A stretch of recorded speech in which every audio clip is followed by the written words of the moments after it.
Hello नमस्कार, जय हिंद साथियों। तो स्वागत है आपका फिर से एक नए वीडियो में। जैसा कि आपको पता है कि हम सेंट्रल यूनिवर्सिटी एक्ट 2009 को कर रहे थे। इसके हमने पहले 3 लेक्चर को कंप्लीट कर लिया है। आज इसका हम चौथा लेक्चर कर रहे हैं। जैसा कि आपको पता है कि यह हरी सिंह गौरी यूनिवर्सिटी में जो वैकेंसी ग्रुप बी और सी की निकली हुई हैं और उसमें आपको बेहद महत्वपूर्ण होने वाली है। इसमें हम थ्योरी पढ़ेंगे जिससे आपका जो पेपर 1 और पेपर 2 दोनों पूरी तरह से कंप्लीट हो सके। आपको पता होगा कि पेपर 1 आपका एमसीक्यू बेस्ड होने वाला है और पेपर 2 आपका डिस्क्रिप्टिव टाइप होने वाला है। तो अगर आप थ्योरी को पढ़ोगे तो आप एमसीक्यूज़ भी बहुत अच्छे से कर पाओगे और जो आपका सेकंड पेपर है आप उसको भी बहुत अच्छे से हैंडल कर पाओगे। तो चलिए ज़्यादा बात ना करते हुए शुरू करते हैं आज की क्लास। तो आज हमको रूल 19 या धारा 19 को पढ़ना है, जिसमें है विश्वविद्यालय के प्राधिकारी। तो जैसा कि आपको पता है कि इसके पहले लेक्चरों में हमने रूल 1 से लेके रूल 18 तक, मतलब धारा 1 से लेके धारा 18 तक हमने कंप्लीट कर लिया है। अगर आपने वो वीडियोस नहीं देखे हैं तो पहले आप उनको एक बार देख लीजिए, उसके बाद ही आप इसको कंटिन्यू कीजिए। तो हमको प्राधिकारी में देखने की क्या क्या पढ़ना रहेगा। तो इसमें लिखा हुआ है विश्वविद्यालय के निम्नलिखित प्राधिकारी होंगे। तो कौन कौन से प्राधिकारी होंगे, तो आपको सारों के नाम याद होने चाहिए और उनके क्या काम है आपको उसको भी पता होना चाहिए। तो पहले नंबर पे कौन है, सभा है। सबसे ऊपर कौन होगी, सभा होगी। फिर कार्य परिषद होगी, फिर विद्या परिषद होगी, फिर अध्ययन बोर्ड होगा। 5वें नंबर पे वित्त समिति एंड लास्ट कौन होगा, ऐसे अन्य प्राधिकारी जो परिनियमों द्वारा विश्वविद्यालय के प्राधिकारी घोषित किए जाएं। तो कौन कौन से हैं, सभा, कार्य परिषद, विद्या परिषद, अध्ययन बोर्ड, वित्त समिति और तो इसके एक बार मैं आपको इंग्लिश टर्म में भी बता दे रहा हूँ। सभा को बोलते हैं द कोर्ट, कार्य परिषद को बोलते हैं द एग्जीक्यूटिव काउंसिल, विद्या परिषद को बोलते हैं द एकेडमिक काउंसिल, अध्ययन बोर्ड को बोला जाता है द बोर्ड ऑफ स्टडीज़, वित्त समिति को आप इंग्लिश में बोलोगे द फाइनेंस कमेटी, और लास्ट तो आपको समझ आ ही गया होगा कि इसको क्या बोलेंगे, such other authorities as may be declared by the, है ना। तो फिर आप इसको आपको समझ आ जाएगा। चलिए फिर एक क्या देखा हमने, रूल 9 में हमने क्या क्या देख लिए हैं, विश्वविद्यालय के प्राधिकारी देख लिए कि कौन कौन से विश्वविद्यालय में प्राधिकारी होते हैं। प्राधिकारी मतलब क्या होता है, प्राधिकारी को इंग्लिश में अगर आपको आपसे पूछ रहे कि इसको इंग्लिश में क्या बोलते हैं, तो इसको इंग्लिश में अथॉरिटी बोलते हैं। क्या बोलते हैं, अथॉरिटी बोलते हैं। चलिए तो अब हमको एक एक करके सारे जो अथॉरिटी हैं उनको देखना है कि अथॉरिटी के क्या काम होते हैं, क्या कुछ होता है। तो सारा कुछ अब हम डेप्थ में देखने वाले हैं। तो सबसे पहले आपको धारा 20 या रूल 20 में आपको द कोर्ट मतलब सभा के बारे में आपको पढ़ना है। तो इसमें आपको मेनली 2 प्रावधान हैं जिसमें आपको सारा कुछ इसमें क्या क्या होता है सब कुछ आपको पता लग जाएगा। तो सबसे पहले इसमें लिखा हुआ है सभा का गठन तथा उसके सदस्यों की पदावधि परिनियमों द्वारा विहित की जाएगी। मतलब जो भी परिनियम में जो भी चीज़ होंगी तो उसके अनुसार ही उनकी पदावधि मतलब टेन्योर और कैसे सभा का गठन किया जाएगा वो सारा कुछ उसमें दिया हुआ है। फिर इसमें एक चीज़ और लिखी हुई है, परंतु उतने ही सदस्य जितने परिनियमों द्वारा विहित किए जाएं विश्वविद्यालय के अध्यापकों, कर्मचारियों और छात्रों में से निर्वाचित किए जाएंगे। मतलब परिनियम में जितने मेंबर्स के बारे में बोला गया है सिर्फ उतने ही मेंबर की मतलब नियुक्त किए जाएंगे। किसमें से, मतलब जो यूनिवर्सिटी के जो अध्यापक होंगे, कर्मचारी होंगे और छात्र, उसमें से ही क्या किए जाएंगे, निर्वाचित किए जाएंगे। समझ आ गया इतना। चाहे आपके टीचर हो, एम्प्लॉयज़ हो या स्टूडेंट जो भी हो, तो उसमें से ही आपके इलेक्टेड किए जाएंगे। फिर दूसरी इसमें एक चीज़ लिखी हुई है, इस अधिनियम के उपबंधों के अधीन रहते हुए सभा की निम्नलिखित शक्तियाँ और कृत्य होंगे। तो हमको अब इसमें यह पता लगेगा कि सभा के काम आखिर में क्या क्या हैं, सभा के पास क्या क्या शक्तियाँ हैं। तो 4 प्रकार के इसमें काम और शक्तियाँ दी हुई हैं। तो चारों को एक बार हम देख लेते हैं। पहली इसमें शक्ति है विश्वविद्यालय की व्यापक नीतियों और कार्यक्रमों का समय समय पर पुनरावलोकन करना तथा विश्वविद्यालय के सुधार और विकास के लिए उपाय सुझाना। तो इसमें ऐसा कुछ समझाने लायक नहीं है, आप पढ़ोगे तो आपको समझ आ जाएगा। फिर दूसरा इसमें है विश्वविद्यालय की वार्षिक रिपोर्ट और वार्षिक लेखों पर तथा ऐसे लेखकों की लेखा परीक्षा रिपोर्ट पर विचार करना और संकल्प पारित करना। तो मतलब जितने भी आपके एनुअल ऑडिट वगैरह होंगे तो उन सारों की देखरेख भी कौन करेगा, द कोर्ट या सभा करेगी। फिर इसमें है कुलाध्यक्ष को ऐसे किसी मामले की बाबत सलाह देना जो उसे सलाह के लिए निर्देशित किया जाए। मतलब कुलाध्यक्ष मतलब होते हैं विजिटर, जो आपके राष्ट्रपति जी होते हैं वही होते हैं। तो उनके लिए क्या करता है कि किसी मैटर पर उस क्या देगा, उनको सलाह देगा, है ना।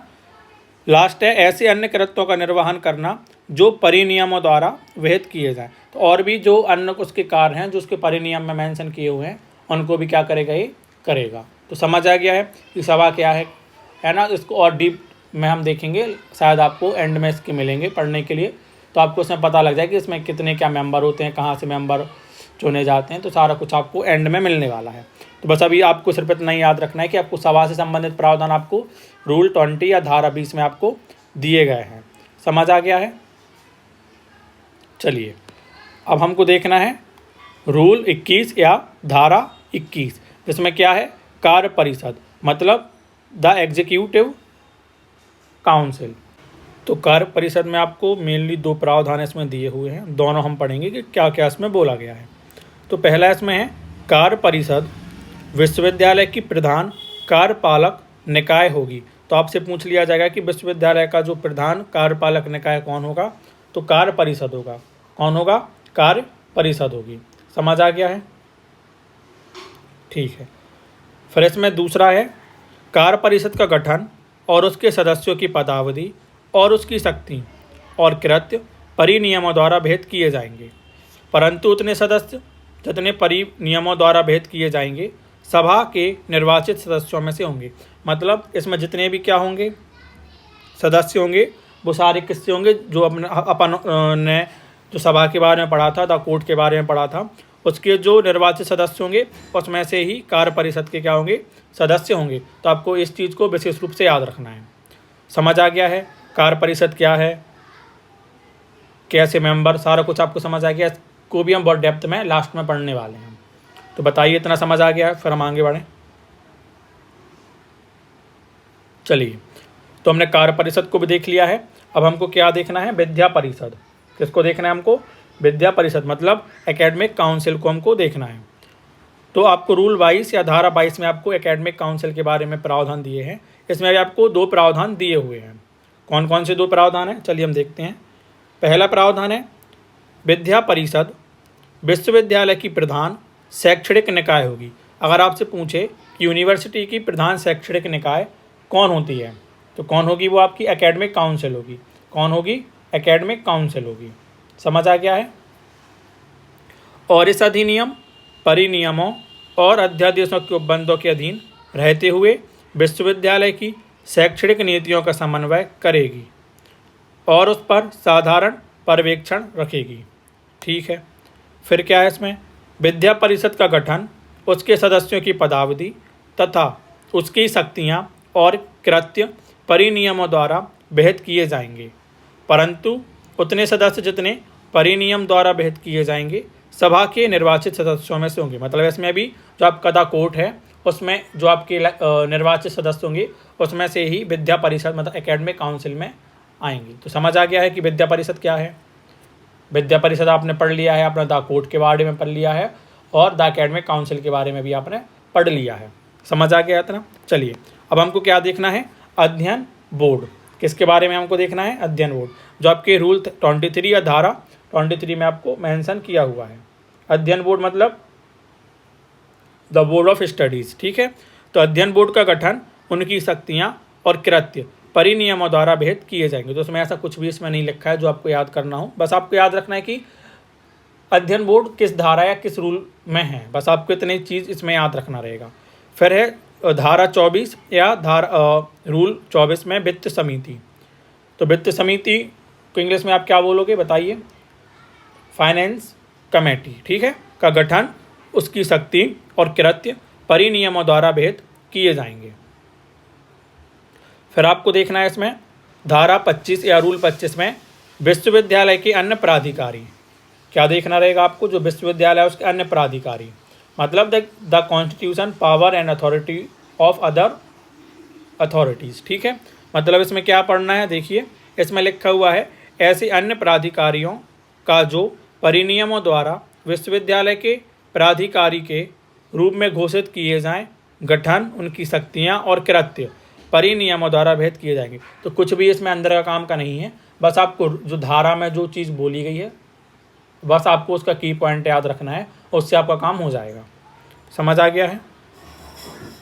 चलिए, हमने बहुत परिनियम देखा था। अब देखते हैं कि भैया परिनियम बनाने की शक्ति किसके पास है। ठीक है, तो ये किस में मिलेगा आपको? धारा 26 में। किस में मिलेगा? धारा 26 या रूल 26 में आपको ये देखने को मिलने वाला है। तो इसमें क्या लिखा है, चलिए देखते हैं।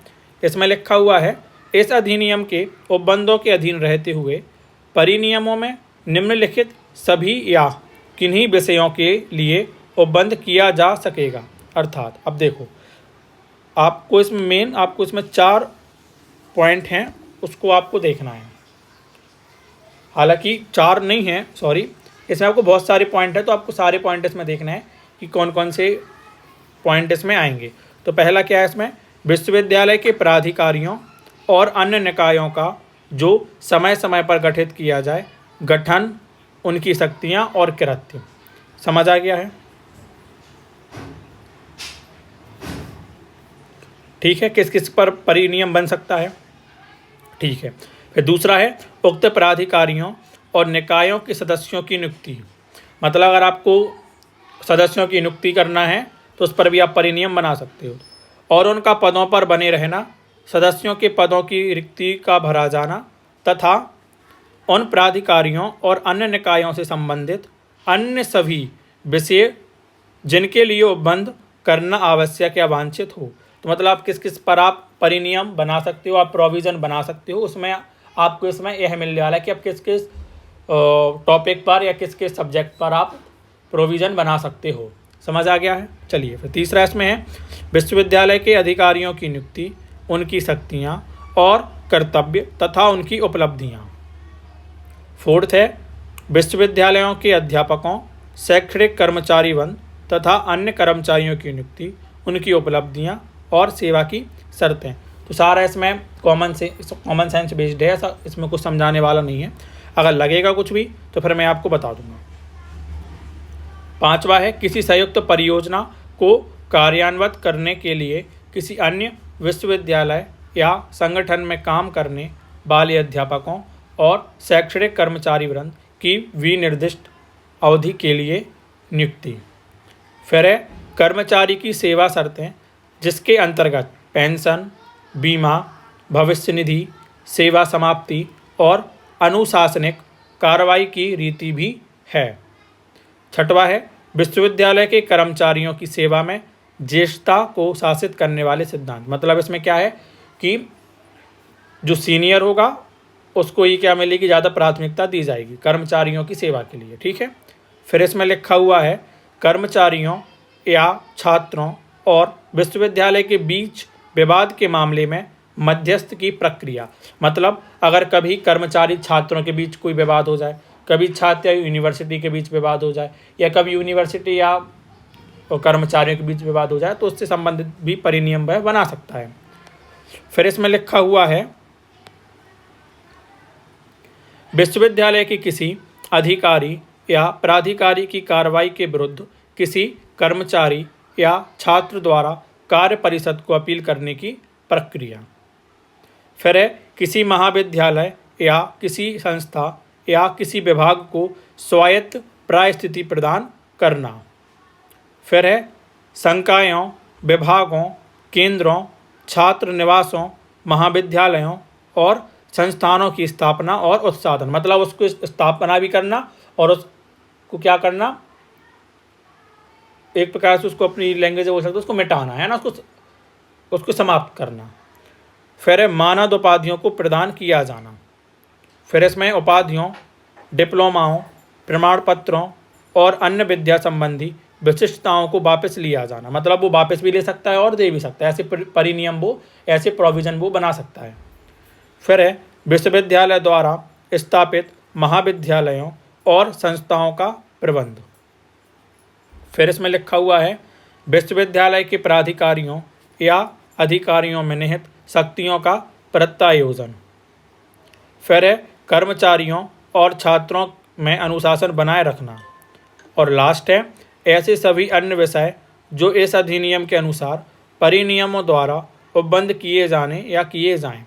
तो सारा कुछ इसमें रॉकेट साइंस जैसा कुछ भी नहीं था, इसमें सारा कुछ इजी था।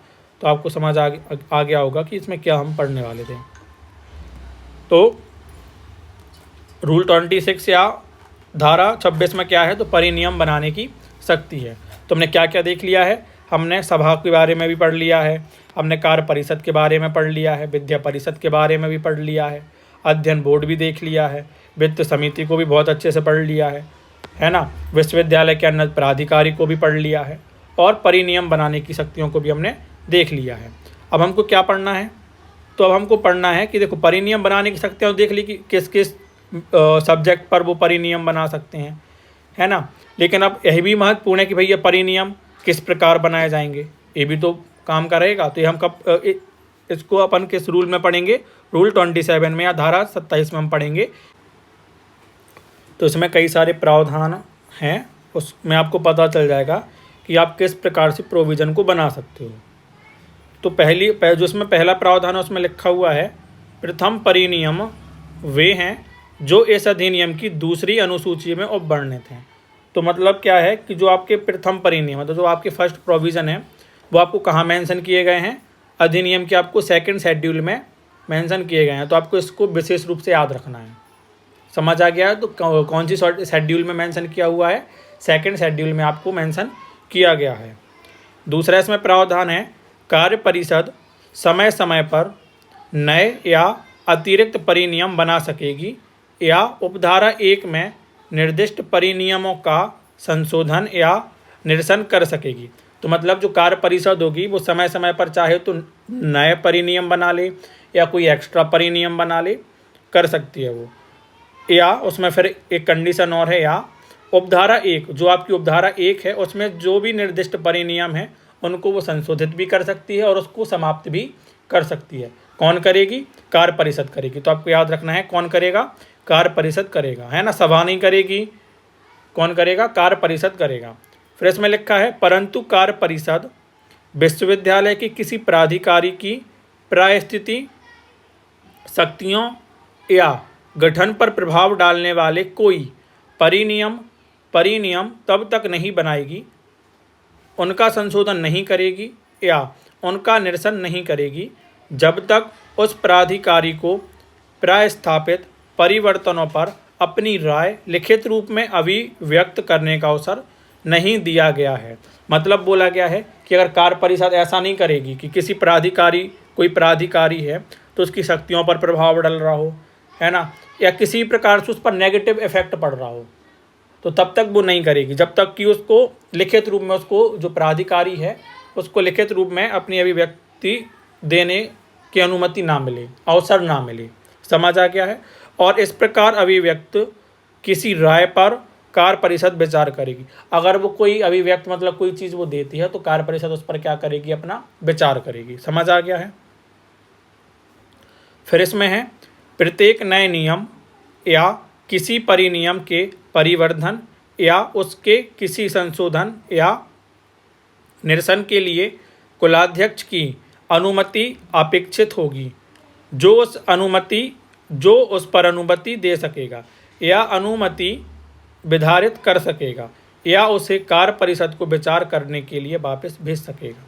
तो सिंपल सा फंडा है कि विजिटर के पास ही मेन पावर होती है, मैंने आपको पहले ही बताया था।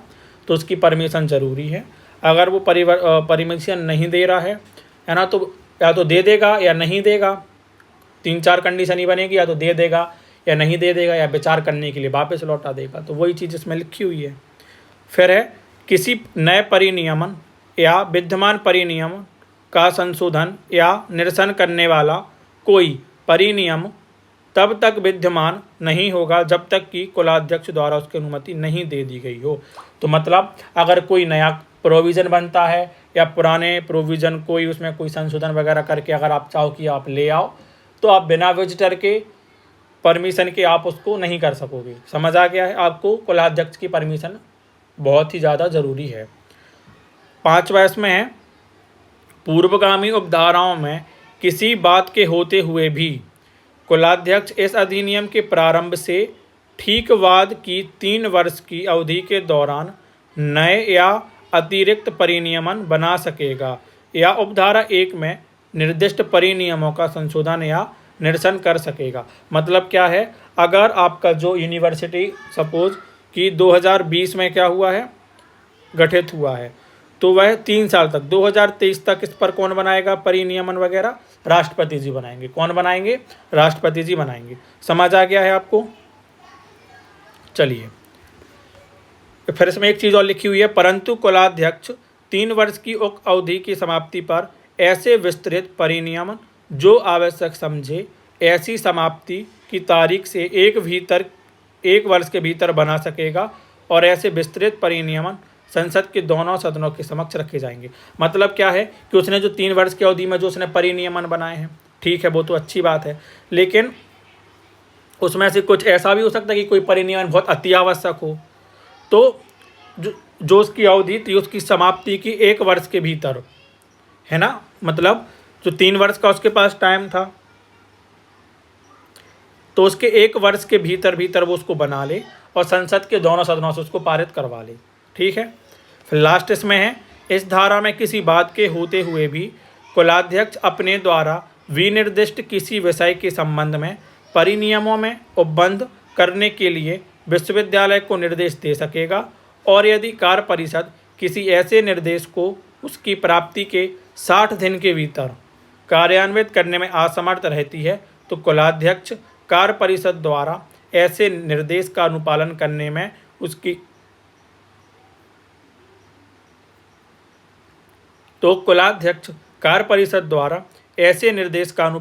करने में उसकी असमर्थता के लिए संसूचित कारणों पर यदि हो विचार करने के पश्चात यथायोचित रूप से परिनियम को बना या संशोधित कर सकेगा।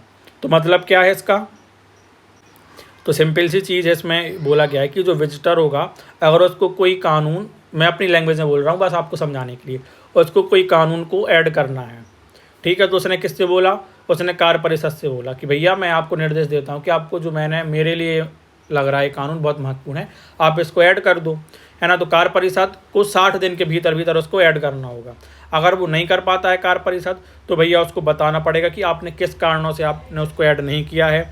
विचार अगर ठीक है, अगर उसमें कुछ होगा तो विचार करने के पश्चात उस परिनियमों को वो बना सकता है, और या फिर उसमें भी क्या कर सकता है, वो संशोधित कर सकता है। तो ऐसा इसमें कोई कठिन नहीं था, सारा कुछ सरल ही था। आपको आई थिंक समझ आ गया हो। रूल 28 में है अध्यादेश बनाने की शक्ति। क्या अध्यादेश बनाने की शक्ति के बारे में हम पढ़ेंगे। तो इसमें पहला पॉइंट है, इस अधिनियम और परिनियमों के उपबंधों के अधीन रहते हुए अध्यादेशों में निम्नलिखित सभी या किन्हीं विषयों के लिए उपबंध किए जा सकेंगे। अर्थात अब देखो कौन कौन से उपबंध होंगे, हम उनको सारों को देखेंगे। तो इसमें बहुत सारे आपके देखो, आप बहुत सारे हैं, देखिए करके हम इसको रीड कर लेंगे। सबसे पहला है, विश्वविद्यालय के छात्रों का प्रवेश और उस रूप में उनका नाम दर्ज किया जाना। तो उस पर भी आप क्या बना सकते हो? अध्यादेश बना सकते हो। तो आपको पता होना चाहिए किन किन टॉपिक पर, किन किन सब्जेक्ट पर आप अध्यादेश बना सकते हो। दूसरा सब्जेक्ट है इसमें, विश्वविद्यालय की सभी उपाधियों, डिप्लोमाओं और प्रमाण पत्रों के लिए अधिकथित किए जाने वाले पाठ्यक्रम। तो मतलब आप उसके सिलेबस पर भी आप अध्यादेश बना सकते हो। फिर है शिक्षण और परीक्षा का माध्यम, मतलब एग्ज़ाम का क्या मीडियम होना चाहिए, उस पर भी आप अध्यादेश को बना सकते हो। फिर इसमें है उपाधियों, डिप्लोमाओं, प्रमाण पत्रों और अन्य विद्या संबंधी विशेष उपाधियों का प्रदान किया जाना, उनके लिए अर्हताएँ और उन्हें प्रदान करने और अभी प्राप्त करने के बारे में भी किए जाने वाले उपाय। तो मतलब आप उसके लिए क्या क्या योग्यताएं होनी चाहिए, क्या क्या नहीं होना चाहिए, तो उस पर भी आप अध्यादेश आप जारी कर सकते हो। फिर इसमें लिखा हुआ है, विश्वविद्यालय के पाठ्यक्रमों के लिए और विश्वविद्यालय की परीक्षाओं, उपाधियों और डिप्लोमाओं में प्रवेश के लिए ली जाने वाली फ़ीस। तो आप फीस पर भी आप अध्यादेश जारी कर सकते हो। फिर इसमें है अध्येतावृत्तियाँ, छात्रवृत्तियाँ, अध्ययन वृत्तियाँ, पदक, पुरस्कार प्रदान करने जाने वाली शर्तें। फिर है परीक्षाओं का संचालन, जिसके अंतर्गत परीक्षा निकायों, परीक्षकों और अनुसीमकों की पदावधि और नियुक्ति की रीति और उनका कर्तव्य। फिर है विश्वविद्यालय के छात्रों के निवास की शर्तें। अगर आपको छात्र के निवास की शर्त लाना है तो आप उस पर भी आप अध्यादेश जारी कर सकते हो। फिर इसमें है छात्रों के निवास, अनुशासन और अध्यापन के लिए किए जाने वाले विशेष प्रबंध यदि कोई हो और उनके लिए विशेष पाठ्यक्रम विहित करना। फिर है अध्ययन बोर्ड, अध्ययन बोर्डों, अध्ययन केंद्र, अध्ययन बोर्डों, विशेषित प्रयोगशालाओं और अन्य समितियों की स्थापना के लिए भी आप अध्यादेश जारी कर सकते हो। फिर है अन्य विश्वविद्यालयों, संस्थाओं और अन्य अभिकरणों के साथ जिसके अंतर्गत विद्वत निकाय या संगम भी सहकार और सहयोग करने की रीति। फिर है किसी अन्य ऐसे निकाय का जो विश्वविद्यालय के शैक्षणिक जीवन में सुधार के लिए आवश्यक समझा जाए, सृजन, उसकी संरचना और उसके कृत्य पर भी आप अध्यादेश जारी कर सकते हो। फिर है अध्येता वृत्तियों, अध्ययन वृत्तियों, पदकों और पुरस्कारों के संस्थापन पर भी आप अध्यादेश जारी कर सकते हो। सेकंड लास्ट है इसमें कर्मचारियों तथा छात्रों की शिकायतों को दूर करने के लिए किसी तंत्र की स्थापना। अगर आपको समाधान केंद्र की स्थापना करना है तो उसके लिए भी आप अध्यादेश जारी कर सकते हो। लास्ट है ऐसे सभी अन्य विषय जो इस अधिनियम या परिनियम के अनुसार अध्यादेशों द्वारा उपबंधित किए जाने या किए जाएं। तो क्या क्या इसमें है, किन किन सब्जेक्ट पर आप अध्यादेश जारी कर सकते हो, इसको हमने देख लिया है। आगे बढ़ने से पहले मैं आपको 2-3 चीज़ बता दूं कि अगर अभी तक आपने हमारे CCS कंडक्ट रूल 1964 और LTC रूल 1988 के लेक्चर्स नहीं देखे हैं तो प्लीज़ एक बार आप उनको जाकर देख लीजिए, क्योंकि वह भी आपके एग्ज़ाम में आने वाले हैं और आपको एग्ज़ाम की दृष्टि से अति महत्वपूर्ण है। जो आपके एक्ट बहुत ज़्यादा महत्वपूर्ण है, मैं उनको आपको पहले इसलिए करा रहा हूँ ताकि आपके एग्ज़ाम से पहले जितने भी महत्वपूर्ण एक्ट हैं सारे आपके कवर हो जाएं। और आपके लिए कंप्यूटर की सीरीज़ भी चल रही है जिसमें मैम आपको बहुत ही महत्वपूर्ण MCQs करा रही हैं। अगर आपने कभी कंप्यूटर पढ़ा भी नहीं है फिर भी आप उसके MCQs सॉल्व कीजिए, क्योंकि हमने आपको इतने बेहतरीन MCQs प्रोवाइड कराए हैं जो आपको बुक्स में भी नहीं मिलेंगे। अगर आप देखना चाहो तो आप देख सकते हो, आपको पता लग जाएगा कि MCQs का लेवल इजी से लेके हार्ड लेवल तक का है। तो आपके एग्ज़ाम में प्रश्न छूटने की संभावना ना के बराबर हो जाती है। और 1-2 चीज़ और मैं आपको बता दूं, अगर अभी तक आपने हमारे चैनल को सब्सक्राइब नहीं किया तो प्लीज़ आप उसको कर लीजिए, क्योंकि आपको आगे और भी ऐसे ही महत्वपूर्ण वीडियोज़ आपको मिलने वाले हैं। और अगर आपको हमारे टेलीग्राम चैनल से जुड़ना है तो उसकी लिंक आपको हमारे कमेंट बॉक्स में मिल जाएगी, तो उस पर आप क्लिक करके हमारे टेलीग्राम चैनल पर ऐड हो जाओ, जिसमें आपको और एक्स्ट्रा जो भी स्टडी मटेरियल होगा वो आपको प्रोवाइड करा दिया जाएगा। और जो आपके MCQ सीरीज़ चल रहे हैं, जैसे हमने आपके CCS कंडक्ट रूल और LTC के आपके MCQs भी हमने करा दिए हैं, हमने आपको उसके थ्योरी भी करा दिए हैं और हमने आपको उसके MCQs भी करा दिए हैं। तो हम आपको MCQ सीरीज़ के जो PDF हैं वो हम आपको टेलीग्राम चैनल पर ही प्रोवाइड कराने वाले हैं, तो उसके लिए आपको हमारे चैनल से ऐड होना पड़ेगा। तो ये कुछ महत्वपूर्ण बात थी जो मैंने आपको बता दी है। तो चलिए अब देखते हैं आगे क्या है।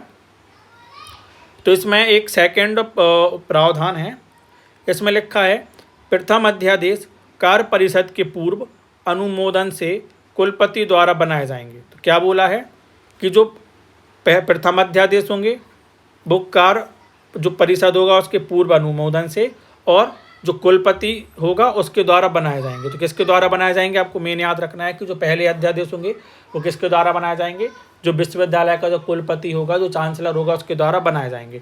और इस प्रकार बनाए गए अध्यादेश परिनियमों द्वारा विहित रीति से कार्य परिषद द्वारा किसी भी समय संशोधित, निश्चित या जोड़े जाएंगे। मतलब कुलपति ने बना दिया है, अब उस पर संशोधन करना है या उसको निश्चित करना है या उसमें कुछ एक्स्ट्रा जोड़ फोड़ करना है तो कौन करेगा, कार्य परिषद के माध्यम से किया जाएगा। फिर इसमें लिखा है परंतु गुरु घासीदास विश्वविद्यालय, डॉक्टर हरि सिंह गौड़ विश्वविद्यालय और हेमवती नंदन बहुगुणा गढ़वाल विश्वविद्यालय की दशा में उस समय तक जब तक कि उन मामलों के संबंध में जो इस अधिनियमों और परिनियमों के अधीन अध्यादेशों द्वारा उपबंधित किए जाने हैं, कुलपति द्वारा इस प्रकार प्रथम अध्यादेश नहीं किए जाते हैं।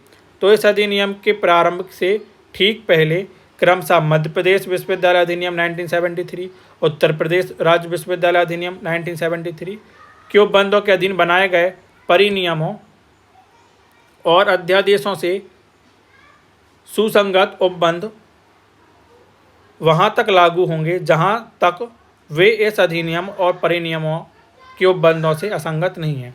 तो ऐसा इसमें कुछ नहीं है। एक दो बार आप इसको रीड करोगे तो आपको समझ आ जाएगा कि इसमें क्या बोला गया है। तो चलिए फिर एक काम करते हैं, आज का सेशन हम यहीं वाइंड अप करते हैं। मिलते हैं एक मज़ेदार वीडियो के साथ। जब तक के लिए जय हिंद, धन्यवाद।